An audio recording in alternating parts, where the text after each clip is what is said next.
Constituency Urdu में सब बोल रहे थे, जुबली कॉन्स्टिट्यूंसी में आज जो वीवीपैट्स के सील होने का लॉक्स स्ट्रॉन्ग रूम सील होने का था वो ओपन है।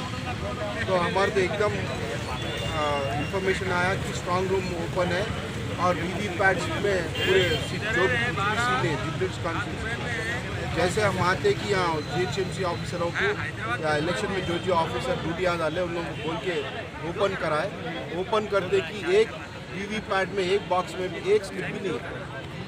आप समझते कि क्या इलेक्शन कैसा हुआ क्या हुआ। और जैसा हमारे को ऐसा मिलते कि GHMC कमिश्नर को और रिटर्निंग ऑफिसर को भी हम जुबली कॉन्स्टिट्यूंसी उनको भी इतला दिए, आते बोले अब तक पता नहीं। तो जो इलेक्शन है जुबली कॉन्स्टिट्यूंसी का जो हुआ पूरा वो टैंपरिंग हुआ। हम चाह रहे अभी हाई कोर्ट से हम ज़रूर रीकाउंटिंग का हम लेके आएंगे और ये स्ट्रॉन्ग रूम का भी जो सील होने का था अब पूरे पार्टियों से भी, कम्युनिस्ट पार्टी के लिए, कांग्रेस पार्टी के पूरे पार्टियों का भी वो स्ट्रॉन्ग रूम का साइन करके सील कर स्लिप भी नहीं है असेंबली का जितना भी है प्याड़ा एक भी नहीं है, इसमें एक स्लिप भी नहीं है। ये पूरा धोखेबाजी धगेबाजी के साथ इलेक्शन किया गया, आवाम के साथ खिलवाड़ किए लोग, मगर ऊपर वाला इन लोगों का चोरी घटवा दिया, चोरी घट गई। हम लोग डिमांड कर रहे कि जो दाना किशोर है और रजत कुमार है, ये लोग मिल के जुल के CM के साथ KTR के साथ मिलके सब टैंपरिंग करके EVM मिशन के अंदर गड़बड़, एक जगह एक असेंबली में 3000 वोट ज़्यादा आते, एक असेंबली में 5000 वोट कहाँ से आते, एक वोट का कीमत है। ये लोग पूरा लूट माफ कर EVM मशीनों को लूट लिए, टैंपरिंग करे और स्लिपा तुमको चोरी नहीं करे तो स्लिपा कहाँ है हम पूछ रहे, स्लिपों को भेद करिए EVM गार्डन के अंदर से। हमारा डिमांड है ये पूरा जहाँ पर जो कॉन्स्टिट्यूशन और री-इलेक्शन होना, इंसानियत के साथ, नीयत के साथ, सच्चाई के साथ इलेक्शन लड़ो, इलेक्शन के वोटा गिनती होना चाहिए। इसका जिम्मेदार किसको बना रहे साहब? सब जिम्मेदार KTR, KCR, commissioner, election commissioner सभी मिली जुली चौराहे पूरे एक फूट भी बनकर पूरा लूट माफ कर रहे हैं। अब आप रिटर्न करके है ना, यहाँ पर है ना सर, ये री-इलेक्शन कहाँ पर कराने की सब कोशिश जगह, करेंगे? सिटी के 15 जगह सब जगह, कहाँ नहीं है वो, बल्कि पूरा स्टेट तेलंगाना में हुआ पूरा गड़बड़। जहाँ भी देखो 30,000 40,000 मेजाटी कहाँ से कौन सा इन्हों करा बोल के, कौन सा हुकूमत ने 9 महीने एडवांस करूँगा डर के।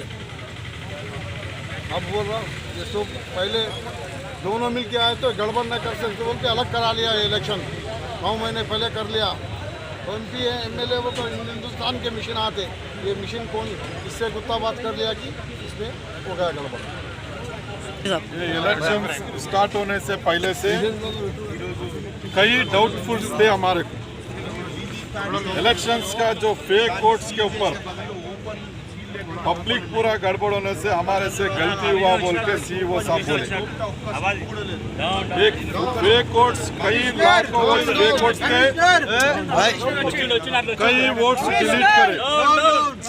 आज जो CEO साहब का जो गलती करे वो पूरा आज धोखेबाजी मालूम हुआ डायरेक्टली।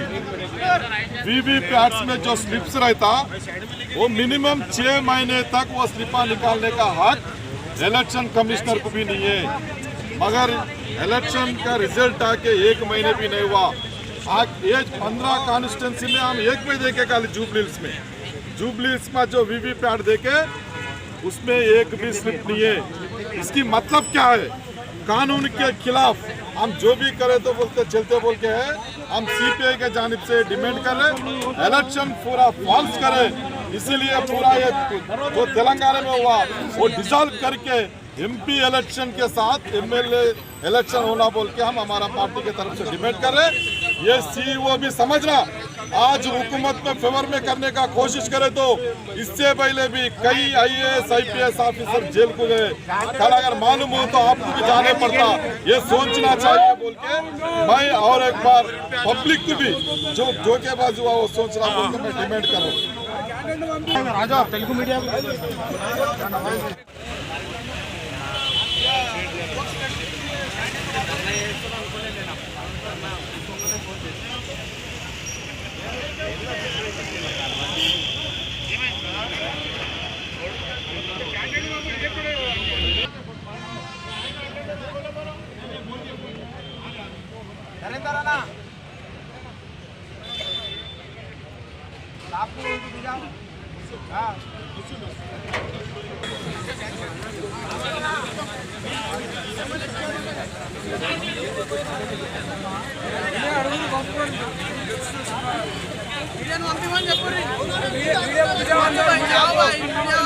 मीडिया मीडिया जाओ पंపించాలి मीडिया वाला जाना अंदर मीडिया वाले